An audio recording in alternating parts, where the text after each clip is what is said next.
bernama Elsa Nova Aprilia Purba. Saya Dini Berli. Pada hari ini kami akan membahas sebuah tema yang sangat penting dan relevan dalam kehidupan berbangsa dan bernegara, yaitu hubungan pemerintah pusat dan daerah dalam konstitusi, meliputi otonomi daerah, pemekaran wilayah, dan isu desentralisasi. Di sini saya akan menjelaskan bagian pendahuluan yang dimana di dalam PPT kami terdiri dari 3 poin. Yang pertama itu pentingnya hubungan pusat daerah dalam sistem ketenegaraan Indonesia. Ini menjelaskan bahwa hubungan antara pemerintah pusat dan pemerintah daerah sangat penting dalam menjaga keseimbangan sistem ketenegaraan Indonesia.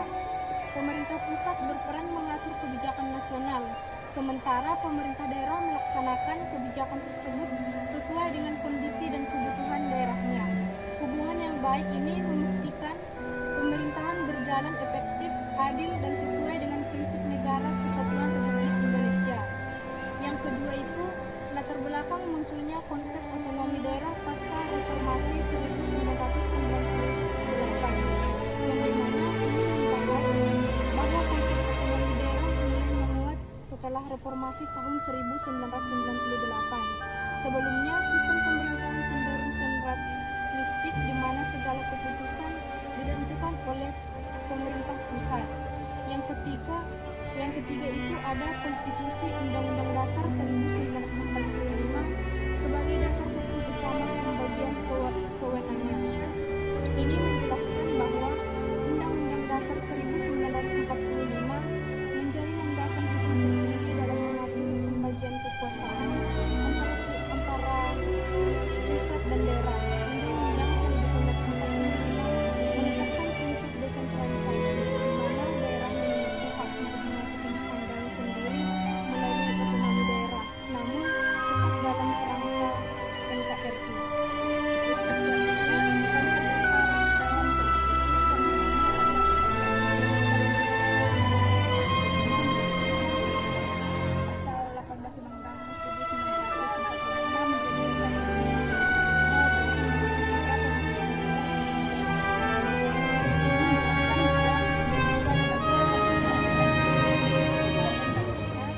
Masing-masing memiliki pemerintah daerahnya sendiri.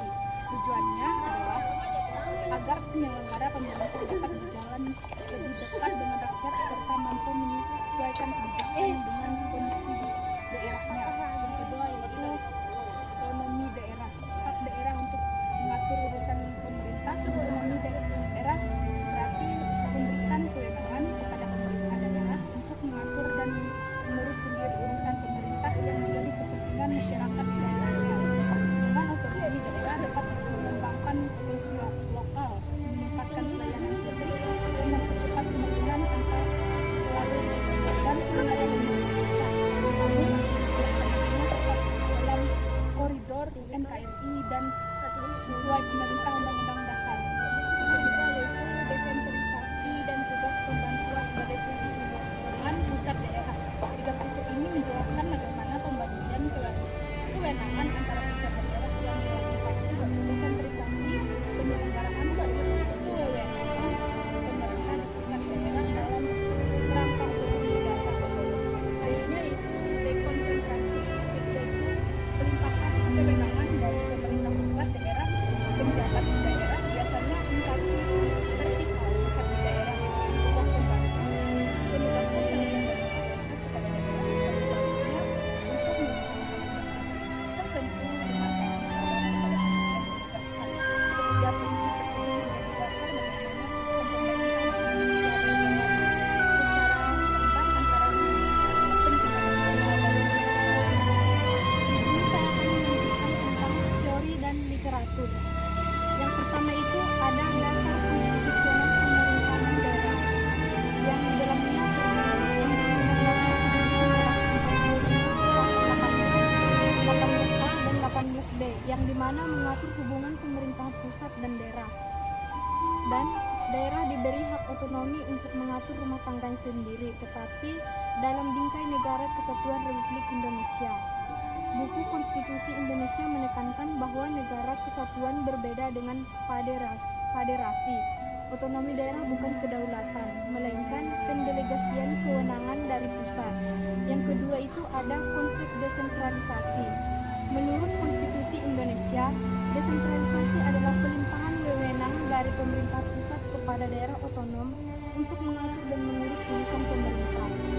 Ada tiga bentuk pelaksanaan. Yang pertama ada desentralisasi dan tugas pembantu. Selanjutnya yang ketiga yaitu otonomi daerah dalam perspektif konstitusi. Ada terdiri tiga. Yang pertama itu otonomi daerah merupakan pilar demokrasi setelah reformasi 1998. Yang kedua prinsip utamanya seluruhnya nyata dan bertanggung jawab. Yang ketiga buku Konstitusi Indonesia menegaskan bahwa tujuan otonomi adalah mendekatkan pelayanan kepada masyarakat, mewujudkan keadilan sosial di seluruh wilayah Indonesia. Yang keempat, pemekaran wilayah dan konstitusi. Pemekaran daerah diatur dalam pasal Undang-Undang 18.1145 serta diperinci dalam Undang-Undang Pemerintahan Daerah. Yang kelima, keseimbangan pusat dan daerah.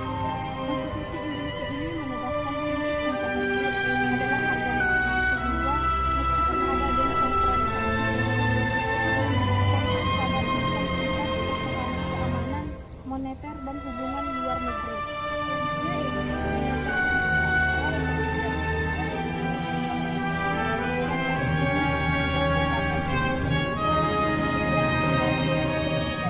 APBN 2024 senilai 857 triliun.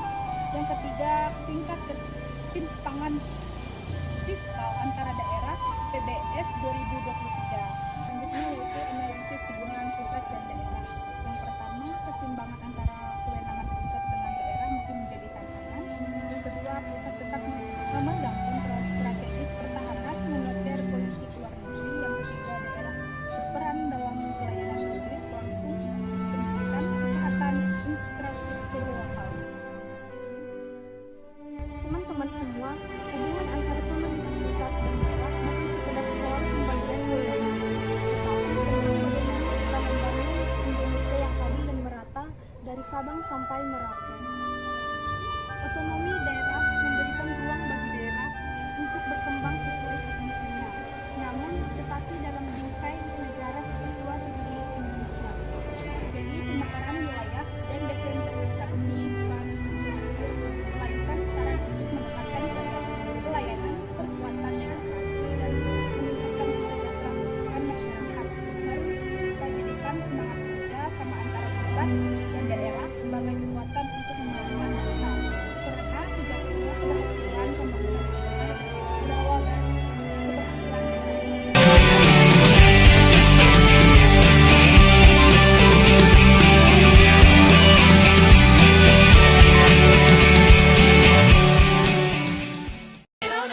Hey, I'm tripping, I'm sliding, I'm riding through the back like I watch that on the beat, throw deep, wreck, he a freak, though, man. Hands up! I'm trying to put you in the worst mood, be one cleaner than your church shoes, never going to just to hurt you, all that lamb tease you, none of